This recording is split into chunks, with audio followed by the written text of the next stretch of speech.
Kapag mahal mo, ilalaban mo kahit ayaw ng ibang tao. Kahit na hindi nila gustong makita kayong magkasama. Ilalaban mo siya at gagawin mo ang lahat para manatili kayong magkasama.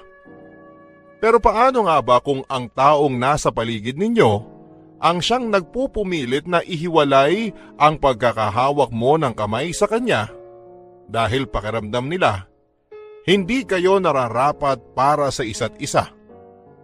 Ilalaban mo ba siya kahit nasasaktan na ang iyong kamay sa kakahila nila para mailayo sa kanya?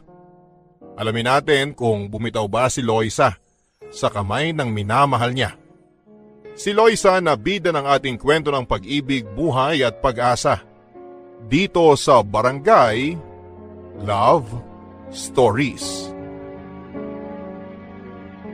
Dear Papa Dudut, ako po si Loisa at sa kasalukuyan ay 26 years old na ako. May anak ako at siya ay 10 taong gulang na. Kung gagamitin mo ang math, oo, 16 years old lamang ako nang isilang ko ang aking panganay. Kung gagamitin mo ang moral, baka nga wala raw ako noon, sabi ng mga taong nakakaalam sa maaga kong pagbubuntis. Hindi ko naman sila masisisi kung sakaling yon ang maging tingin nila sa akin.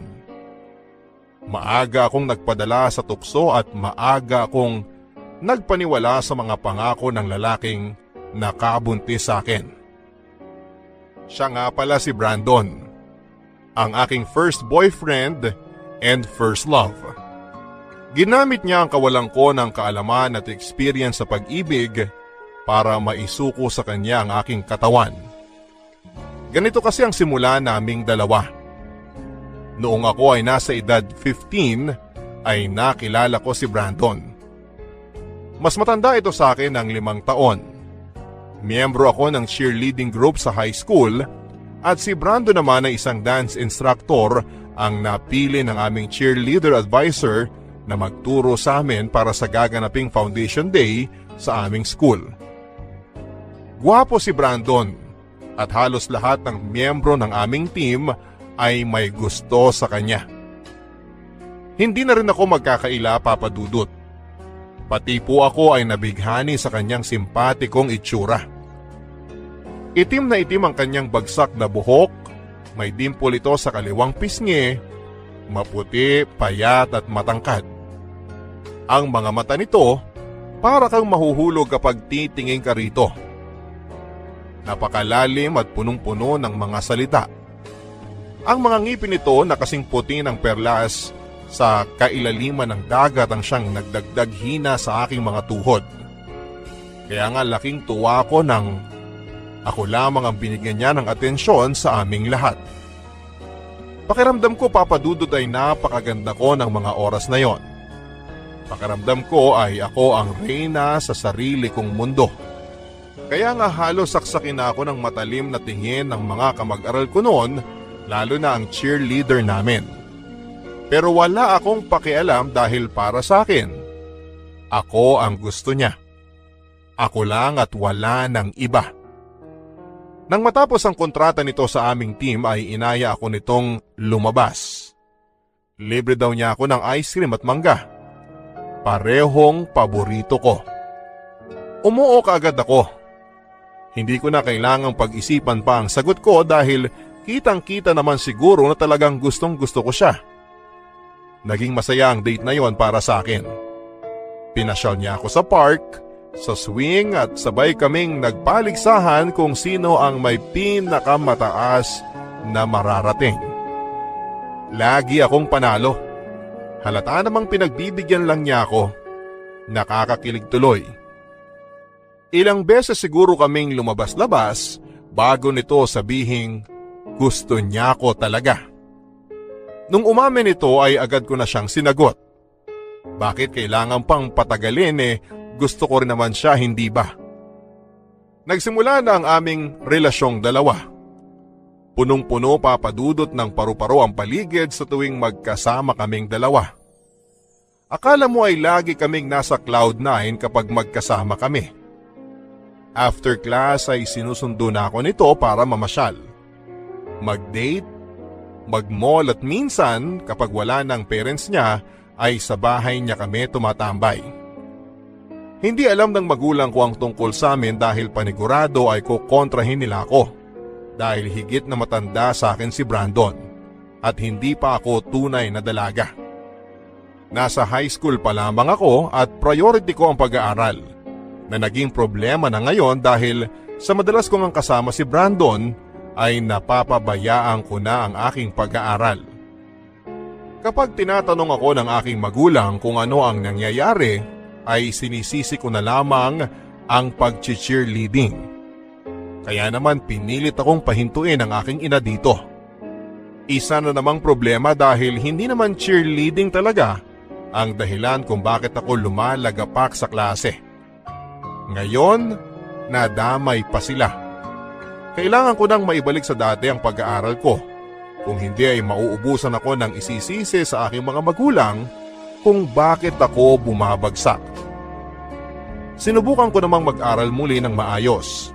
Pero sa tuwing nandyan si Brandon, ay nawawala ang gana ko sa pag-aaral at tanging siya lamang ang nakikita ko. Siya na lang ang inaatupag ko. Pirming napamahal na ang musmus kong puso sa kanya. Sana nga balang araw ay hindi ko pagsisihan ang desisyon kong unahin siya sa lahat at ibigay ang lahat-lahat sa kanya. Oo, Papa Dudut. Binigay ko ang lahat-lahat sa kanya. Pati ang katawan ko at kainosentehan ay isinuko ko na sa kanya nang walang pagdadalawang isip. Mahal ko eh. Isang bagay na sana ay hindi ko ginawa dahil sa huli, ako rin pala ang magdurusa.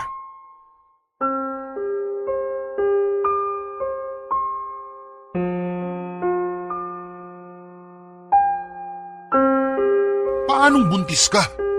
Di ba nag-ingat naman tayo? Lalo na ako. Akala ko rin eh.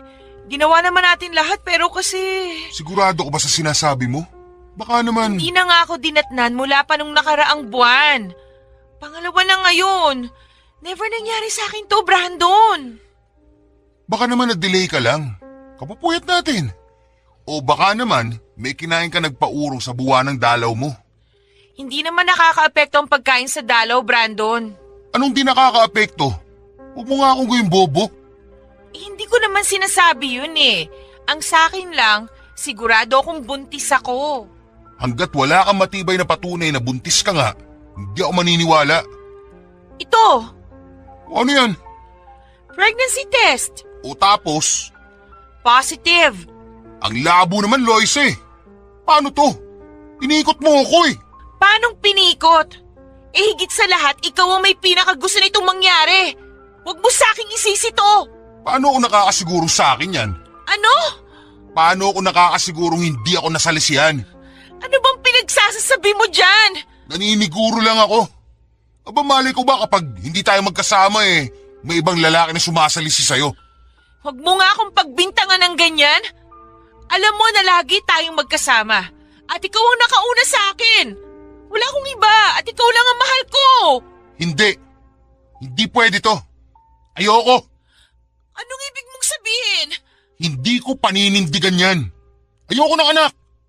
Hindi ako handa dyan. Halos hindi ko na nga mapakain ang sarili ko at hanggang ngayon, nakikitira pa rin ako sa mga magulang ko. Tapos magdadagdag pa ako ng palamunin? Magtutulungan tayo. Anong tulong ang magagawa mo high school ka pa lang? Bata ka pa lang. Wala kang alam. Paano mo mabubuhay ang anak mo? Anak natin. Anak mo lang. Wala akong balak panindigan yan, no? Bahala ka dyan. O saan ka pupunta? Brandon, mag-usap tayo. Huwag akong hawakan. Tapos na tayo. Please. Please, Brandon, huwag mong gawin sa akin to. Please, parang awa mo na. Hindi ko kaya mawala ka. Ano ba? Huwag mo akong hawakan, sabi! Brandon, huwag mo akong iwan. Mahal na Hindi kita mahal, kaya huwag mo akong mahalin! Sabi mo. Kalimutan mo na lahat ng sinabi ko! Pero ang sabi Kalimutan mo na rin ako!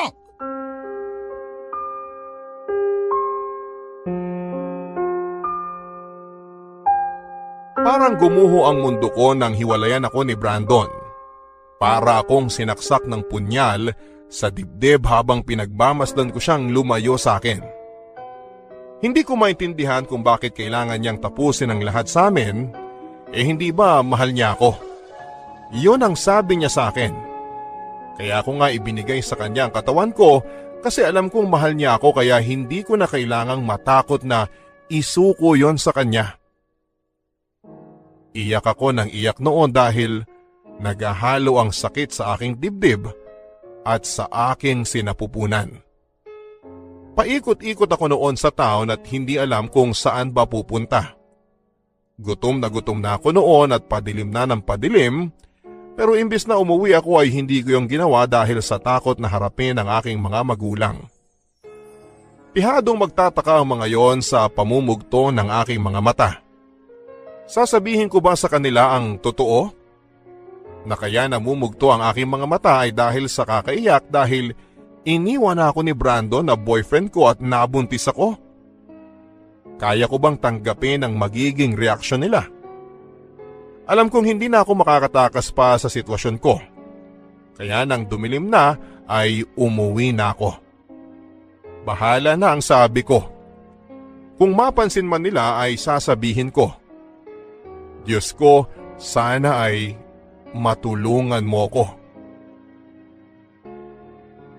Napansin nga ng aking ina ang aking mga mata at ang gulo at pawisang kong buhok. Niyakap ako nito at tinanong kung ano ang nangyayari sa akin.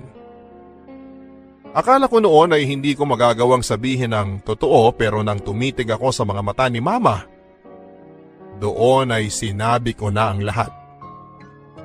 Iyak ako ng iyak at niyakap niya ako at pinatahan. Hindi ko inaasahan na ganito ang magiging reaksyon niya. Pagkatapos noon ay dumating naman ang aking ama. Si Mama na ang nagsabi ng lahat. Iba ang reaksyon niya kay Mama.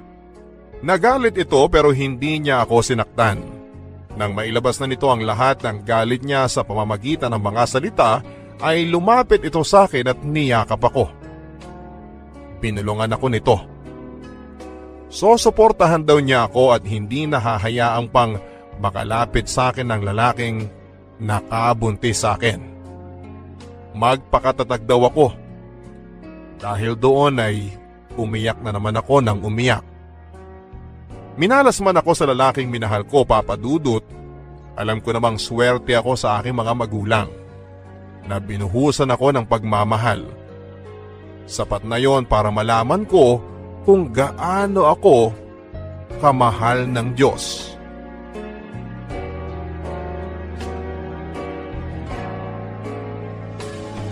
Mabilis na lumipas ang panahon. Nakapanganak na ako at hindi ko na nakita pang muli si Brandon. Naalala ko pa kung ilang gabi akong nagsayang ng luha ng dahil sa kanya. Saka ko lang naramdaman na nakamove on ako sa kanya noong isinilang ko na ang anak kong lalaki. Nung nakita ko ang maliliit niyang mga kamay at mga paa, noong nilagay siya sa aking dibdib, doon ko napatunayan na anak lang pala ang magsasalba sa puso ko. Pinangalanan ko siyang Joshua. Sinunod ko sa aking namatay na kapatid. Siya na ngayon ang buhay ko sa mga susunod pang taon ng buhay ko. Pangako yan. Bumalik ako sa aking pag-aaral 1 taon matapos akong manganak. Sinikap kong makatapos kaagad dahil yun lang naman ang maibabalik ko sa naging tulong ng aking mga magulang. Nakapagtapos ako ng hanggang kolehiyo at nakapagtrabaho sa isang ahensya ng gobyerno. Maayos na ang naging buhay ko, nagawa ko ng makapagsustento sa aking anak na hindi galing sa aking mga magulang. Sobrang saya ko sa totoo lang. Nakakapagod ang magtrabaho pero sa tuwing uuwi ako at makikita ko ang anak ko, ay nawawala ang lahat ng yon at napapalitan ng saya. Iba talaga ang pakiramdam ng maging isang ina, Papa Dudut. Kaya naman ibinuhos ko sa aking anak na si Joshua ang lahat ng meron ako. Oras, atensyon at pagmamahal. Lahat yan ay solo niyang nakukuha. Hindi na nga rin ako nagkaroon pa o umasa na makakahanap pa ng isang lalaking mamahalin bukod sa aking ama at anak. Parang pakiramdam ko ay mauubos na ako kapag humanap ako ng isang lalaking makakarelasyon. Bukod doon ay may takot na rin ang aking puso na magtiwala at magmahal muli. Kahit na sabihing ilang taon na ang lumipas, ay hindi pa rin handa ang puso kong magmahal. May anak naman ako na pag-aalayan ko ng lahat ng meron ako. Bakit kailangang maghanap pa ako ng iba, hindi ba? Pero sadyang mapagbiro ang tadhana. Sa tuwing nilalayo mo ang sarili mo sa usaping pag-ibig ay siya naman ang kusang naglalapit nito sa iyo. At ang nilapit sa akin ng tadhana ay si Peter. Good afternoon po. Ano pong may tutulong ko sa inyo? Yes po. Okay lang po ba kayo? Tubig? No, What po?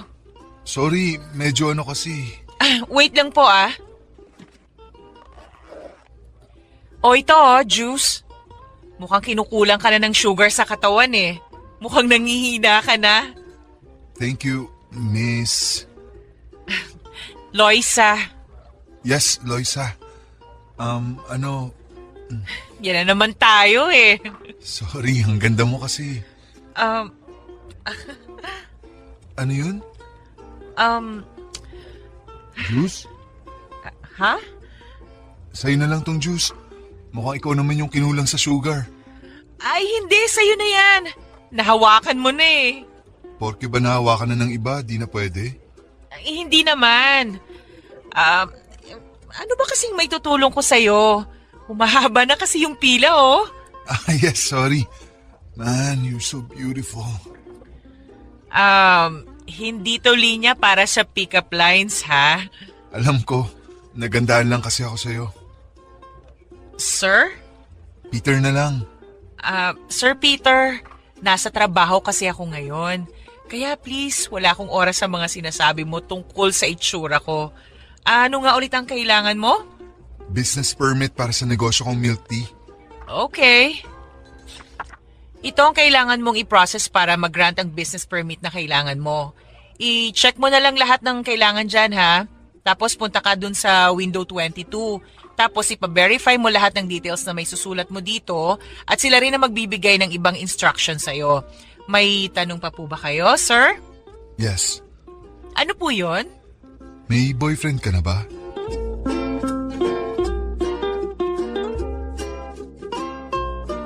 Doon na nga kami nagkakilala ni Peter.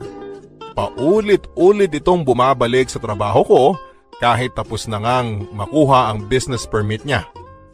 Kunwari ay pipila pa ito para magtanong-tanong. Siyempre bilang trabaho ko naman na sagutin ang mga tanong nito, ay ginagawa ko naman kahit halatang halata na paulit-ulit na lang ang mga ito. Mukha naman itong matalino. Hindi ba niya nagets lahat ng sinasabi ko o nananadya lang talaga? At nung umabot na ng 2 buwan ng pabalik-balik nito sa opisina, ay prenangka ko na siya. Tinanong ko siya kung ano ba talaga ang gusto niya. Kasi lahat ng pasikot-sikot para makuha ang business permit niya ay alam na niya. Parang mas alam na nga niya kesa sa akin. Ngumiti lang ito na parang nahihiya. Tapos nilabas sa bag niya ang isang maliit na polar bear stuffed toy na may hawak na puso. May hindi sinasadya itong napindot na naging dahilan para tumunog yon. Nagdala ito ng ingay sa loob ng opisina na naging dahilan para magtinginan ng lahat sa amin. Pulang-pula ang mukha namin noon habang pilit na hinahanap kung paano i-off ang music nito. Pinasok na lang niya sa bag niya nang makitang wala ng pag-asa para mapatigil pa ito.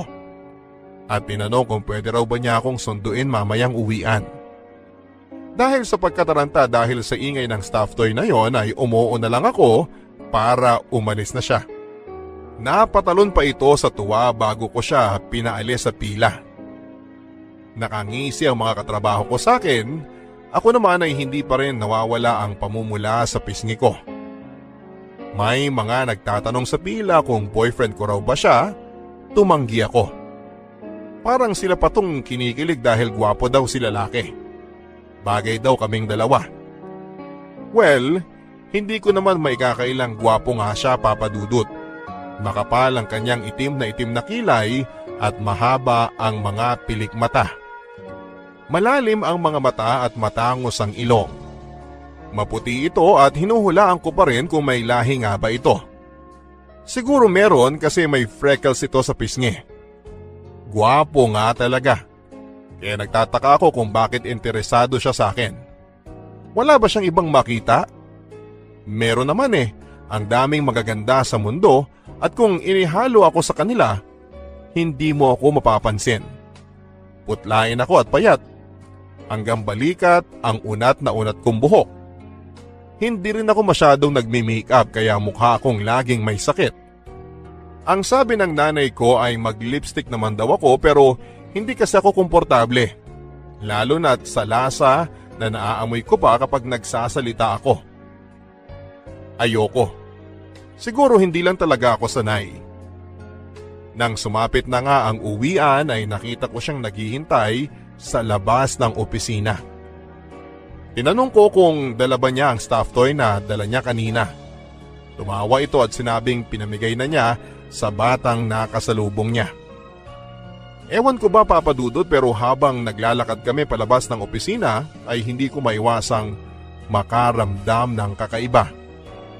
Matagal-tagal na rin ang panahon mula noong huli akong nakipag-date. Huling nakasama ang isang lalaki. Parang bumalik lahat ngayon. Yung kaba at excitement. Hindi ko pa nga sigurado kung date ba yon o gusto lang akong isabay pa uwi. Saka ko na lang nakumpirma na date ngayon nang ayain ako nito sa isang mamahaling restaurant malayo sa trabaho ko. Tinanong ko siya kung bakit kami napadpa doon. Ang sabi niya, date daw yon at deserve ko yon dahil sa sobrang laki ng pasensya na ibinigay ko sa kanya sa mga tanong niya sa akin para sa business permit niya. Sabi ko, trabaho ko yon. Hindi naman kailangan ng kapalit. Ngumiti lang ito at saka nagsimula ng umorder. Siya na ang pina-order ko kasi hindi ko naman alam kung paano ba doon. Mukhang sanay na itong banggitin ang nasa menu. Masyadong banyaga ang mga salita na ginagamit niya. Mukhang mayaman itong si Peter. Nang matapos siyang umorder ay nagtanong ito sa akin. Sagot naman ako ng sagot. This time, hindi na siya tungkol sa business permit kundi tungkol sa personal kong buhay. Ewan ko ba? Hindi naman ako mapagtiwala sa mga taong kakikilala ko lamang pero hindi ko alam kung anong karismang meron si Peter para mapauo niya ako sa mga gusto niyang malaman. Hanggang sa dumako kami sa usapan sa aking relationship status. Prinangka ko ito at sinabing may anak na ako pero walang asawa. Tumango lamang ito. Hindi ko naman nakitang nadismaya ito bagkos ay nagtanong pa ito tungkol sa anak ko. Kung ano ang gusto ng anak ko, paborito nitong subject sa klase, paboritong artista, mahilig daw ba ito sa K-pop, mga ganyan. Natuwa ako dahil hindi siya nag-alangan, Papa Dudut, nang malaman niyang may anak na ako. Hindi katulad ng ibang sumubok manligaw sa akin, nung nalaman nilang may anak na ako ay kusa silang lumayo. Pero iba si Peter. Hindi siya natakot, hindi nag-alinlangan, hindi nadismaya at natuwa ako. Hindi ko alam pero natuwa talaga ako. Inaya ako nito sa sumunod na date. Lagi na niya akong sinusundo sa opisina. Lagi itong may dalang pagkain para sa akin at regalo para sa anak ko. Lahat ng gusto ng anak ko ay binibili niya. Tumanggi na ako nung una sa mga binibigay niya pero pinipilit niya at ang sabi niya, gusto raw niyang makilala ang anak ko. Hanggang sa isang araw, nakilala na nga niya hindi lang ang anak ko, pati na rin ang mga magulang ko. At doon ay sinabi nito sa kanila na interesado siyang ligawan ako. Botong-boto sila kay Peter, Papa Dudut. Kitang-kita ko, lalo na kay Papa na approve sa kanya si Peter. Noong nakilala nila si Peter, ay wala itong ibang ipinakita kundi ang paggalang niya. Nakita nila na sincere daw si Peter sa akin at higit sa lahat, ang sabi ni Mama, oras na rin para buksan ko ang puso ko. Matagal-tagal na rin kasi mula noong huli ko itong binuksan. Oras naman daw para sa sarili ko naman daw ang pasayahin ko. Habang sinasabi nila ito ay iniisip ko ang anak kong si Joshua. Ayos lang ba sa kanya? Nung minsang kinausap ko na ang anak ko ay giliw na giliw ito na ipinakita pa sa akin ang mga laruang binili ni Peter sa kanya. Tinatanong pa nito kung kailan ulit siya dadalaw. Pati ang anak ko ay halatang boto nga sa kanya. Kaya naman noong nakita kong approve na silang lahat, ay sinagot ko na nga si Peter. Walang halong pagsisisi. Puro saya ang naramdaman ko na mga oras na yon nang opisyal nang maging kami after 8 months ng panliligaw niya. Nang maging kami ay ipinakilala naman ako nito sa kanyang mga magulang. Tama nga ang hinala ko. Talagang mayaman ang mga magulang ni Peter. Kaya nga medyo ilang akong kausapin sila dahil alam kong sanay silang makisama sa mga katulad nilang may kaya. Hindi tulad ko na simpleng mamamayan lang. Proud na proud si Peter na ipinakilala ako sa parents niya. Alam mo yung parang binebenta niya ako sa kanila. Lahat ng magagandang bagay na meron ako ay ginamit niyang baraha para magustuhan ako ng mga magulang niya. Sa una ay parang ayos naman sa kanila. Pero noong nalaman nila na may anak na ako sa pagkadalaga, ay nagiba ang timpla ng mukha nila. Lalo na ang nanay niya. Parang napundi ang ilaw nito nang sabihin ni Peter sa kanila ang sitwasyon ko. Hindi ko maiwasang mapayuko na lamang nang tingnan ako ng kanyang ina na si Mrs. Carmen. Punong-puno ito ng pagkadisgusto. Hindi ko alam kung bakit at parang hindi ito nakikita ni Peter na puno pa rin ng ngiti habang nagsasalita dahil ako ay pasong-paso na sa mainit na tingin ng kanyang ina sa akin. Gusto ko na ngang umalis noon pero nag-promise kami na mag-i-stay for dinner. At hanggang sa hapagkainan, ay sa akin pa rin nakatingin ang kanyang ina. Yung tingin na nagbabanta. Hindi ko halos nagalaw ang pagkain sa aking plato. Pero tubig ang ginalaw ko dahil panay ang tagaktak ng pawis ko. Hindi ako komportable sa sitwasyon kong yon. Hindi ito ramdam ni Peter at hindi ko rin naman magawang sabihin sa kanya. Paano siya maniniwala sa akin? Baka isipin niya na guni-guni o pakiramdam ko lang yon. Siyempre, higit sa lahat ay siya ang mas nakakakilala sa nanay niya. Sino ba naman ako? Bagong salta lang naman ako sa buhay niya. Sana nga ay pakiramdam ko lang yon talaga. Pero nang tumagal ay mukhang totoo na ang unang pakiramdam ko sa kanya. Iba pa rin talaga ang trato sa akin ni Mrs. Carmen, ang ina ni Peter. Sa tuwing pumupunta kami sa bahay nila, ay pinaparamdam nitong hindi niya ako gusto. Hindi ako nito kinakausap o tinitingnan man lang. Hindi naman ito nahahalata ni Peter at masyado kasi siyang focus sa pag-aasikaso sa akin. May mga oras pa nga na pupunta lang ako sa banyo, ay bubungguin pa niya ako at sasabihin sa akin na tanga ako. May mga oras na masasalubong ko siya at titingnan lang ako mula ulo hanggang paa at sasabihing cheap daw ako. Kunwari ay wala na lang akong narinig dahil ayoko ng gulo. Pero kung paano niya ako sakta ng pisikal, sa tuwing nagkakasalubong kami sa bahay nila ay ramdam ko na ayaw niya sa akin. Pati ang mga parinig nito sa akin na alam kong para sa akin naman talaga ay hindi rin niya pinapalagpas.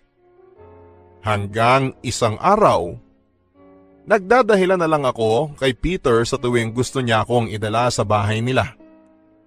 Sinasabi ko na may gagawin ako o kaya naman ay may sakit si Joshua o kailangan ako sa bahay.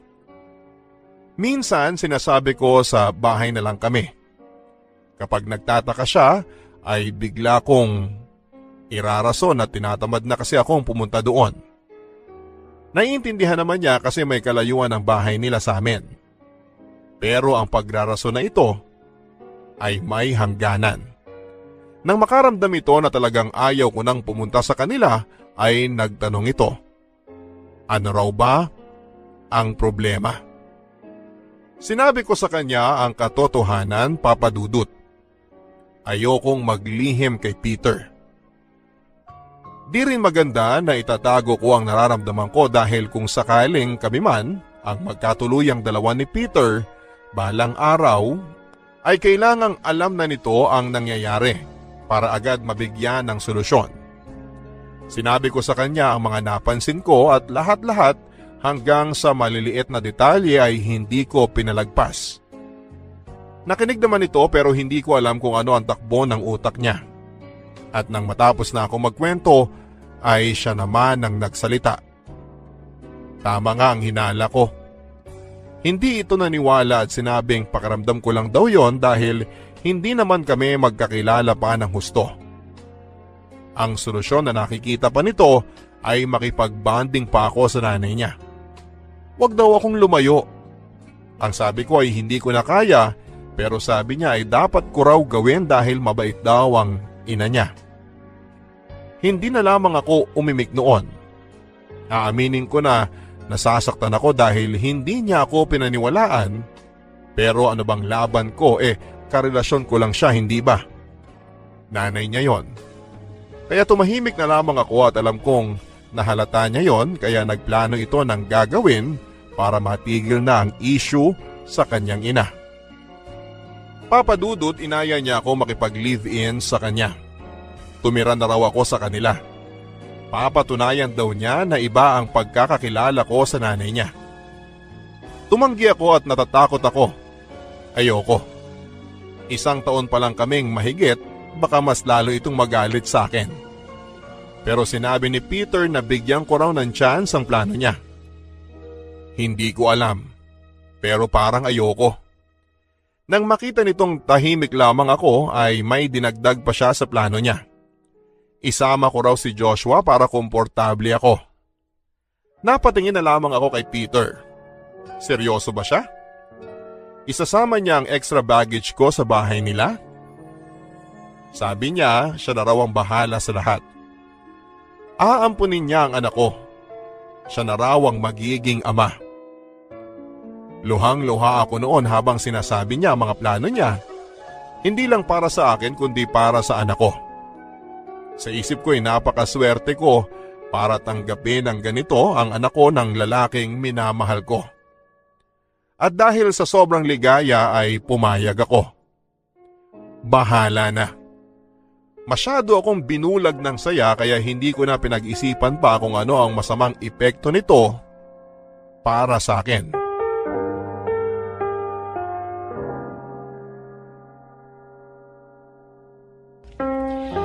Ewan ko talaga kung tama tong desisyon natin, Peter. Relax ka lang, akong bahala sa'yo. Makikita mo na maayos at mabait si Mama. Ewan ko, Peter. Iba kasi talaga yung pakiramdam ko eh. Huwag masyadong nega, okay? Sa kabira naman si Mama dito sa bahay. Kasi madalas inaayos niya ang negosyo namin. Kaya chill ka lang, okay? O, ayun na siya. Good evening po, Mrs. Carmen. Mama na lang, huwag na Mrs. Carmen. Ang formal masyado eh. Sabi ko sa'yo eh. Anong sabi mo sa kanya?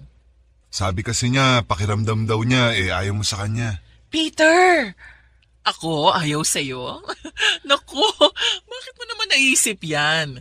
Lahat ng pinapakilala sa akin ni Peter, ex-man niya o kaibigan, ay mahal ko na rin. Lalo na kasi nakita ko kung gaano ka kamahal ng anak ko. Ngayon ko lang siyang nakitang ganyan. Naman. Well, kailangan niyang malaman ang totoo. So, nasabi na sa akin ni Peter na dito ka na raw titira with your son? Yun po yung plano niya. Well, that's good. Para may nakakasama naman ako dito. Paano kasi itong si Peter? Madalas wala dito. Bukod sa inaayos niya yung ibang milk tea franchise namin, ay madalas magkasama kayo. Opo. Bihira ko na nga rin po siyang nakakasama lately kasi busy daw po siya sa ibang franchise niyo outside Manila. Uy, bumabawi naman ako sa'yo Teka nga, kuha lang ako ng iinumin natin. Wait lang Usap muna kayo ni Mama. Well, tama ka, Loisa. Po? I don't like you, and I will never like you. Mama? Disgusting. Don't you ever call me Mama. Isa lang ang anak ko. Hindi ko alam kung anong nakita sa'yo ng anak ko at binaliw mo siya ng ganyan. You look so ordinary. Mrs. Hindi pa ako tapos. Ang kapal din ng mukha mo na pumayag na magstay dito sa bahay. Free board and lodging with your kid? Oportunista! Kung ayaw niyo naman po na... Sa tingin mo may magagawa pa ako kung ayaw ko na tumira ka dito? Wala, dahil yun ang gusto ng anak ko at ayaw kong nakakasira ng saya niya. Mrs. Ito na ang coffee. Decaf sa'yo, Loisa, kasi alam ko di ka pwedeng mapuyat. Peter? Peter! Grabe, super fun kausap itong si Loisa. She told me everything about your relationship. Natutuwa ako, anak, that you're taking it to the next level. Live-in muna huwag muna kasal. Kasi baka masakal ka. I'm kidding. I'm always kidding. Saka na ang kasal, Ma. Pero soon na yon once maging stable ang ibang milk tea franchise natin. Sure, 100% akong approve dyan. Peter, pwede bang umuwi muna ako? Medyo sumama kasi ang sikmura ko Sure. Late na rin, baka matraffic pa tayo. Kunin ko lang yung susi sa kusina. Naiwan ko See you next week, Loisa. See you next week.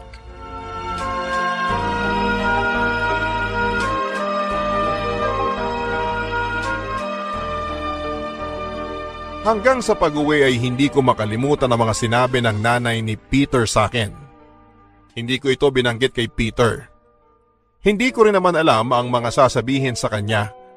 At saka kahit magsalita ako ay paano ako makakasigurong paniniwalaan niya ako. Napansin ni Peter ang pananahimik ko noon. Ang akala niya ay masama lang talaga ang pakiramdam ko. Kaya hinayaan na lamang ako nito at umuwi na siya. Kung alam lang niya na masama lang talaga ang loob ko sa mga sinabi ng nanay niya sa akin. Hindi ko na nga rin alam kung paano iaatras ang plano namin na doon ako tumira. Nakabili na ng ibang kailangan namin para sa paglipat ko doon. Nakakahiya naman kung bigla akong aatras. Saka paano kung umatras nga ako? Ano ang irarasong ko sa kanya na dahilan?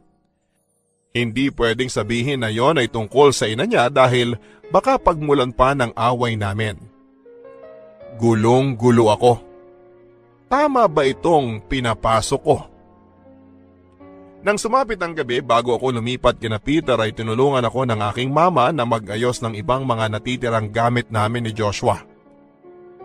Tahimik ako noon at pakiramdam ko ay nakaramdam din siya ng mali.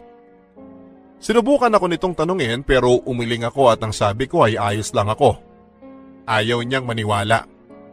Nagtatalo ang isipan ko kung sasabihin ko ba sa kanya o magsisinungaling ako tulad ng ginawa ko kay Peter. Bumuntong hininga ako at sinabing nalulungkot lang ako kasi aalis na ako sa poder niya na totoo naman.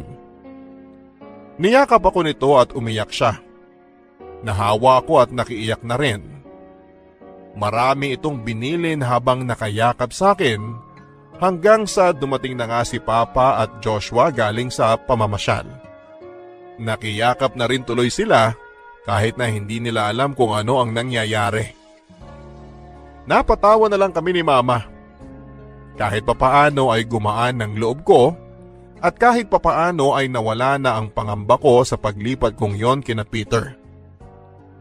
Bukas ng umaga ay susunduin na kami ni Peter. Kaya naman after naming magayos, uminom lang kami ng mainit na gatas nila mama kasama si Joshua at nag-usap-usap. Nagtatawanan hanggang sa hinayaan na nila kami ni Joshua na magpahinga na. Ilang oras lang at sisikat na ang haring araw. Nakatakda na ang paglipat namin. 8:30 ng umaga nang sinundo kami ni Peter sa bahay.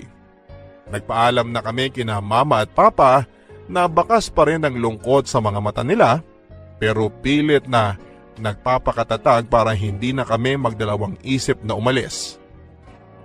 Nang makarating kami sa kanila ay tinulungan kami ng isa nilang kasambahay at isang boy. Natapos kami siguro mga 2:00 na ng hapon. Natapos na naming ayusin ang kwarto namin ni Peter at kwarto ni Joshua. Nakita ko kung gaano kasaya ang anak ko dahil sobrang laki daw ng bahay ni na Daddy Peter niya. Hindi raw katulad sa amin na halos magkakabungguan pa kami kapag nagkakasalubong. Masaya naman ako na komportable ang anak ko rito. Ang hiling ko lang sana ay hindi siya pagdiskitahan ng ina ni Peter. Nung gabi ay dumating si Mrs. Carmen. Masaya itong sinalubong kami ng aking anak. Giliw na giliw siya habang nakibeso sa akin pero nararamdaman ko naman na hindi naman niya dinikit talaga ang pisngi niya sa akin. At umira pa pagkatapos.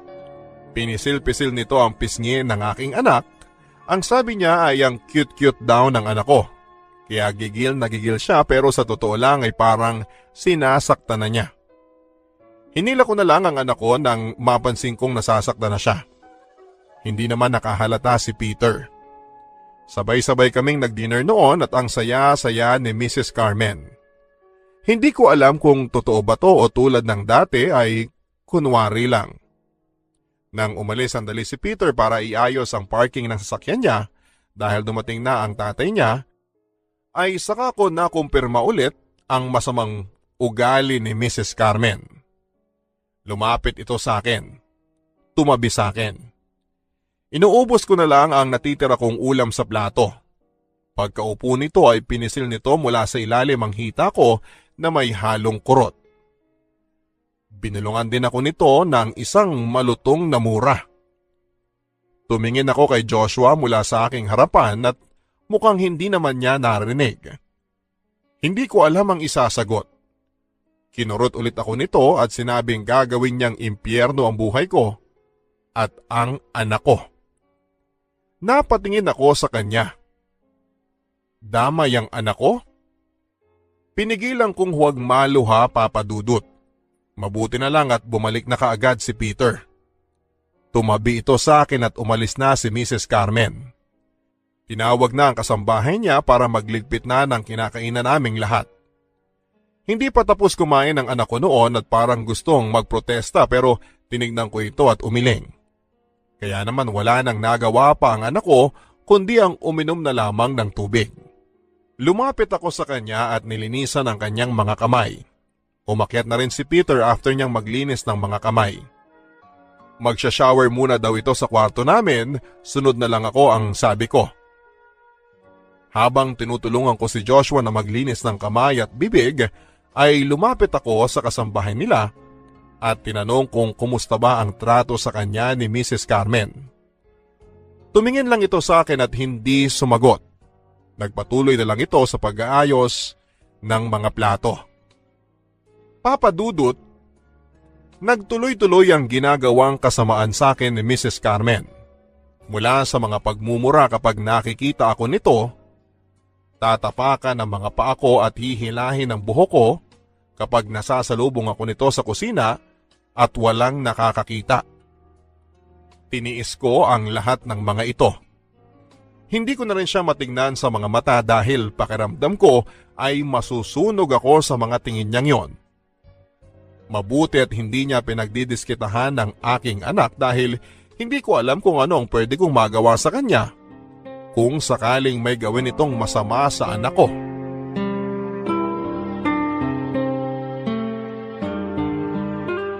Tahimik ka na naman dyan.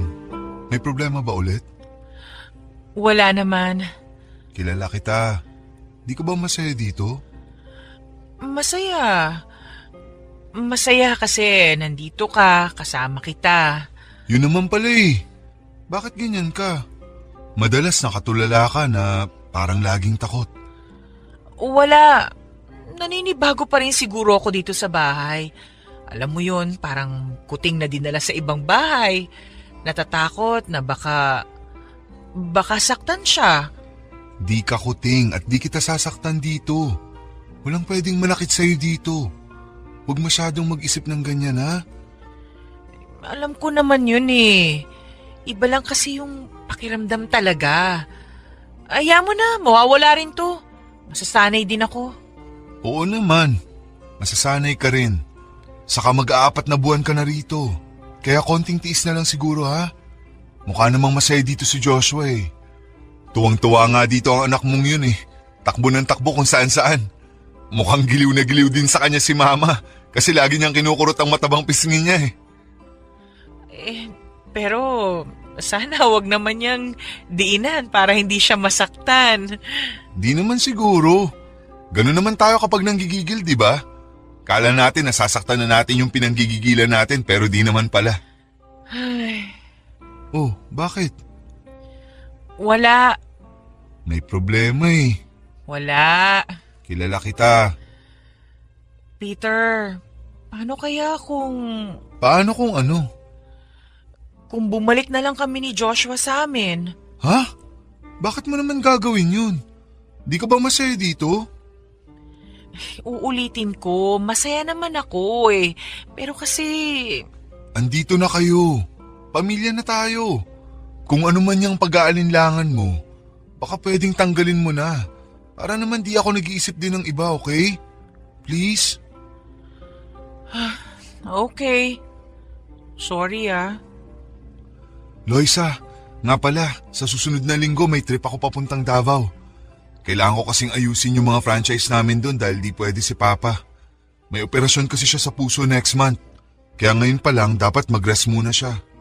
Iiwan mo ko? Para namang iiwan na kita forever niyan eh. Hindi, babalik din ako. Gaano katagal? Mga 4 to 6 months siguro. Ang tagal nun! Mabilis na yun, ano ka ba? Saglit lang yun, promise, babawi ako sa'yo. Anong gagawin ko dito nun? Alam mo namang nag-resign na ako sa trabaho ko. Mabuburyong ako dito. Mag-iwan naman ako ng pera para makapasyal kayo ni Joshua eh. May internet naman. Pwede niyong gamitin yung sasakyan para pumunta sa parents mo. Doon na lang kaya muna kami ni Joshua habang wala ka. Wag na. Dito ka na lang para may kasama sina Mama at Papa. Sabi nga ni Mama gusto niya kayong makabanding ni Joshua. Kaya maganda na rin to para maging close kayo. Ha? Sinabi niya yun? Oh, bakit parang di ka makapaniwala dyan? Mabait naman si Mama, promise. Pag umalis ako dito, mas magiging close na kayo niyan. Baka pagbalik ko, parang kayo na yung mag-ina. Pero Peter... Wala nang pero-pero. Sandaling panahon lang naman yun. Babalik din ako, promise. Saka lagi akong tatawag sa'yo. Video call sa gabi. Sige. Huwag ka na magtampo. Please? Hindi naman ako nagtatampo eh. Hindi ko lang alam ang gagawin dito kapag wala ka. Marami kang pwedeng gawin dito. Ayaw mo lang simulan. Pwede kang magpaturo ng gardening kay Mama, by the way. O kaya mag-mall kayo. Iiwanan ko kayo ng pera at magpapadala ulit ako sa susunod. Peter, may sasabihin kasi sana ako eh. Ano yun? Wala. Nakalimutan ko na pala. Ito naman, pabitin. Halika nga rito. Payakap, dali.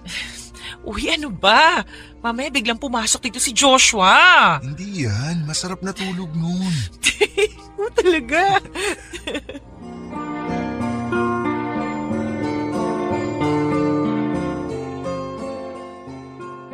Sumapit ang araw ng pag-alis ni Peter at sumapit na rin ang araw na 100% na ang kasamaan ni Mrs. Carmen. Hindi lang mura ang inabot ko dito o pasimpleng sabunot, bunggo at sipa.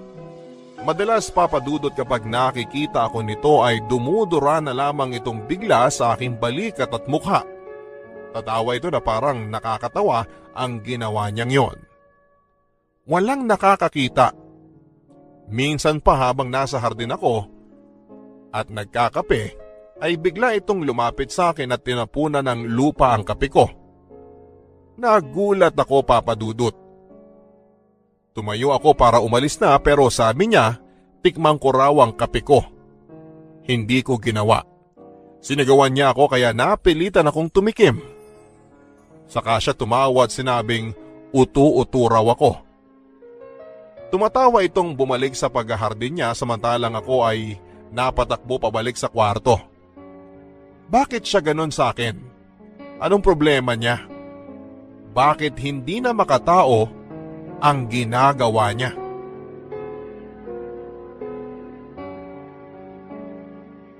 Lumipas sa mga araw na wala si Peter at lumala ng lumala ang turing sa akin ni Mrs. Carmen. Nag-take advantage ito sa pag-alis ng kanyang anak at nakikita ng kasambahay nila ang ginagawa sa akin pero maski siya ay hindi rin umiimik. Malamang dahil sa takot nito kay Mrs. Carmen. Ang papa naman ni Peter ay bihira kong makitang lumabas ng kwarto. Hindi ito sumasabay sa pagkain pero sa tuwing nakikita ko nito ay hindi rin niya ako pinapansin. Akala mo'y hangin lang ako na dumaan. Sa ilang beses naming pagkakausap ni Peter ay panay ang pagkukumbinsi ko sa kanya na bumalik muna ako kina mama. Pero ayaw niya. Hindi raw makakaganda sa dinadala ko na bumalik sa masikip na tirahan. Opo, papadudot. Buntis ako. Bago umalis si Peter ay sinabi ko sa kanya at tuwang-tuwa ito pero sabi ko sa kanya ay huwag munang ipaalam sa kahit na kanino. Ang sabi niya ay saka na lang daw sasabihin kapag bumalik na siya. Sana nga ay hindi pa halata gaano ang umbok ng tiyan ko noon. Mabuti na lang at payat ako.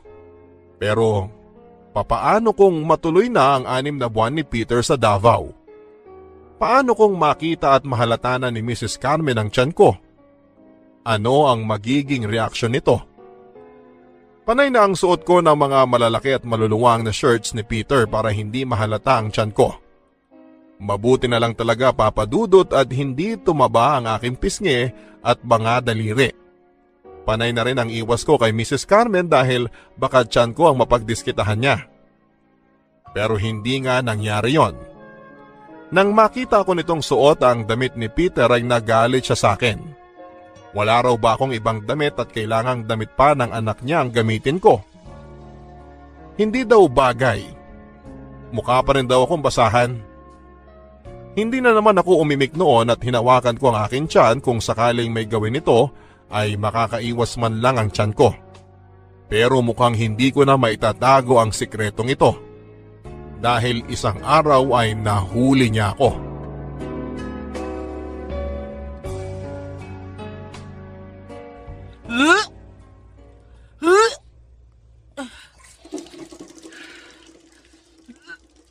Bakit ka nagsusuka?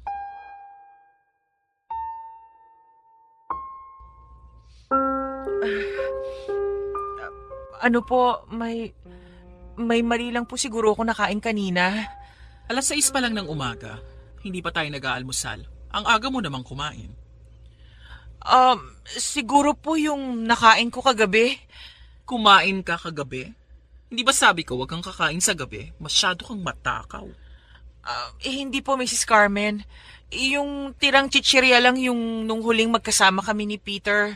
Inubos ko lang po kasi baka masira lang sa kwarto. Alis na po ako. Buntis ka ba? Po? Bobo o bingi? Kunwari hindi narinig. Buntis ka ba? Mrs. Carmen. Pwede ba wag mo akong madaan-daan sa ganyang pagpapaawa? Ano? Buntis ka ba? Opo. Ipalaglag mo yan. Ano po? Ipalaglag mo yan, sabi ko. Bakit po? Kasi ayoko magkaapo na galing sa'yo. Hindi naman po kayo inaano ng magiging anak ko eh. Wala akong pakialam. Hanggat hindi pa yan humihinga dito sa mundo. Kitlin mo na yung buhay niyan. Alam na po ni Peter na buntis ako. Talagang ginigigil mo ko eh. Tonta ka? Aray, tama na po, Mrs. Carmen. Aalugin ko yung ulo mo na yan para matauhan ka na hindi ka bagay sa pamilya ko. Bisyosa ka masyado? Sino ka ba, ha? Gagawin ko po ang lahat. Huwag niyo lang po pakialaman na magiging anak namin ni Peter. Parang awa niyo na po. Lahat? Opo, lahat. Lahat po. Lumayas ka ngayon dito. Ay, teka. Hindi pala pwede dahil itatanong ka sa akin ni Peter kung nasaan kayo. Di kayo pwedeng mawala dito ng bastardo mong anak. Dito ka lang. Mrs. Carmen, please. Maging katulong ka dito. Habang wala ang kasambahay ko, pagsilbihan mo ko para may mapala naman ako sa pagpapalamon ko sa'yo. Opo. At pwede ba pagsabihan mo ang anak mo?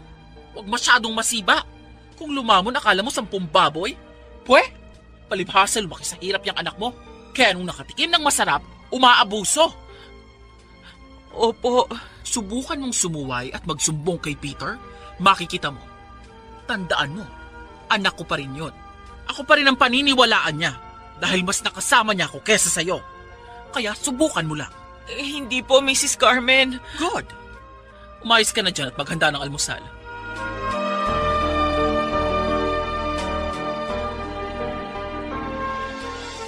At doon na nga nagsimula na ginawa akong alipin ni Mrs. Carmen.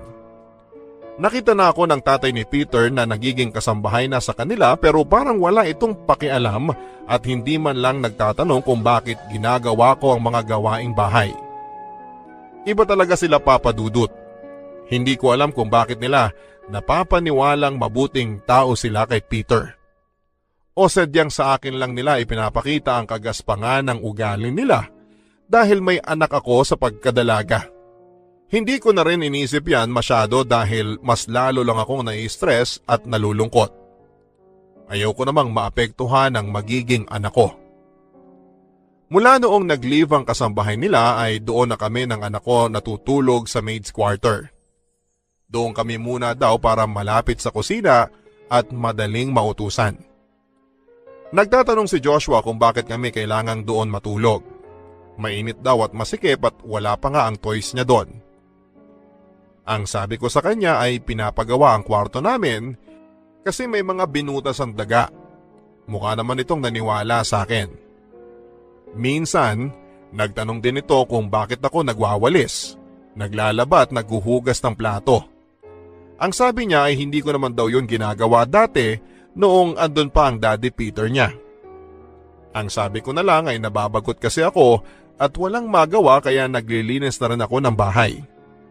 Naniwala ulit ito. Hanggang kailan ba ako magsisinungaling sa anak ko? Ang tanging nagpapalakas na lang sa akin ngayon ay si Peter. Sa tuwing tumatawag ito ay gumagaan naman ang loob ko at nakakayanan ko ang lahat-lahat.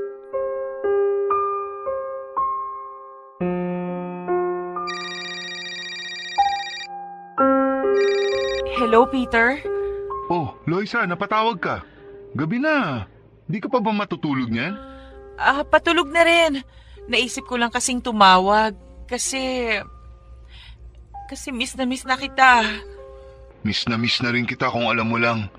Gusto ko na nga hilahin yung mga araw sa kalendaryo para dumating na yung araw na makakauwi ako sa'yo eh. Gusto ko na kayong makasama ni na Joshua. Gusto ko na makita ang tiyan mo. Oh, huwag ka nang umiyak. Baka makasama sa'yo yan eh. Wala to, hayaan mo lang. Namimiss lang kasi kita eh. Mabilis na lang ang araw. Makakauwi na rin ako. Gagawin ko lahat matapos lang ang mga trabaho ko dito. After nun, masasamahan na kita sa mga check-up mo. Oo nga pala, nakapagpa-check up ka na ba? Hindi pa eh. Ha? Bakit? Kasi marami akong ginagawa ngayon. Nagtatrabaho ka ba dyan sa bahay? Tatawagan ko si Mama. Sasabihin ko na sa kanya ang kalagayan mo para di ka na masyadong pagtrabahuin dyan. Baka kung ano pang mangyari sa baby natin eh. Wag! Wag mo nang tawagan ng mama mo. Hindi naman ako nagtatrabaho dito eh. Ang ibig ko sabihin yung kay Joshua. Yung hatid sundo ko siya sa school, tapos syempre, inaasikaso ko siya lalo na sa mga assignments niya. Medyo nakakapagod nga lang talaga kasi lumalaki na talaga si Joshua eh. Mas lumalaki na rin tuloy yung responsibilidad ko sa kanya. Hayaan mo, pag andyan na ako, magtutulungan tayo. Konting tiis pa. Uuwi rin ako dyan. Hintayin mo lang ako. Di ka na mahihirapan pag uwi ko. Hindi na ako mahihirapan. Oo, kasama mo na ako nun eh. Di ko hayaang masaktan o mahirapan ka. Di ba yun naman ang promise ko sa'yo? Buhay Reyna ka lagi sa akin. I love you. I love you more. Uwi ka kagad ha? Yes, uuwi ako basta matapos lang lahat. Para sa inyo naman tong ginagawa ko eh. Kailangan ko magsipag para sa future nyo ni na Joshua. Ang swerte ko naman sa'yo. Thank you. Mas maswerte ako sa'yo. Ano ba yan? Nagtadrama na naman tayo eh. Alam mo namang ayoko ng ganito. O sige na, matulog ka na dyan. Huwag ka nagpupuyat. Alam mo namang di maganda yan sa buntis, okay? Bukas i-update kita sa schedule ko para di ka na mag-worry, okay? Okay. Good night. Good night. Peter, I love...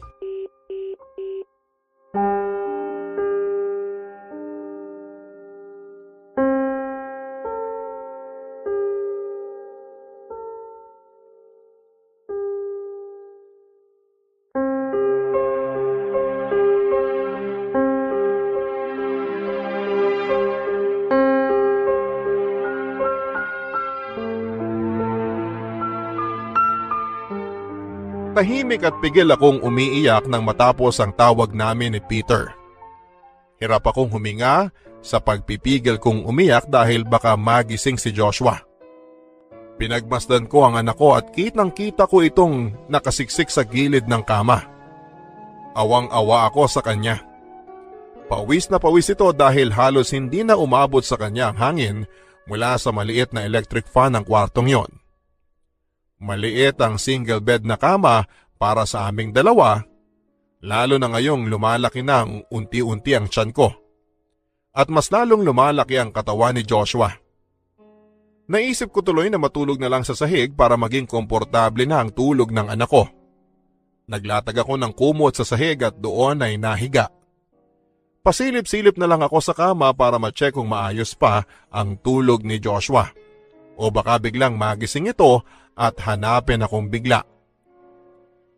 Nag-isip ako nang irarason ko kung sakali mang maabutan ako nitong natutulog sa sahig. Pwedeng dahil naiinitan ako sa kama o kaya ay namiss kong humiga sa sahig. Ano kayang pwede kong irason na hindi siya magdadagdag pa ng isusunod na tanong? Habang nakahiga ako ay naiisip ko si Peter. Panay ang tingin ko sa kalendaryong nakasabit sa dingding ng kwarto. May 2 buwan pa bago umuwi si Peter. After noon ay magiging okay na ulit ang lahat. Siguro ay pasimple na lamang akong kakawawain ni Mrs. Carmen. Mas okay na yon sa akin kesa yung inaraw-araw niya akong sinasaktan at kinakawawa. Naluhan na lamang ako. Bakit ba ako napunta sa ganitong sitwasyon? Ngayon na nga lang ulit akong liligaya pagdating sa pag-ibig pero bakit parang kinokontra pa? Hindi ko ba deserve na maging masaya? Bakit lagi na lang may mali kapag nagmamahal ako? Hindi ba ako pwedeng mahalin at maging masaya nang walang ibang inaalala? Hindi ko na rin alam. Sana nga ay masabi sa akin kahit sa panaginip lang kung ano nga ba ang dapat kong gawin para matigil na tong nangyayari sa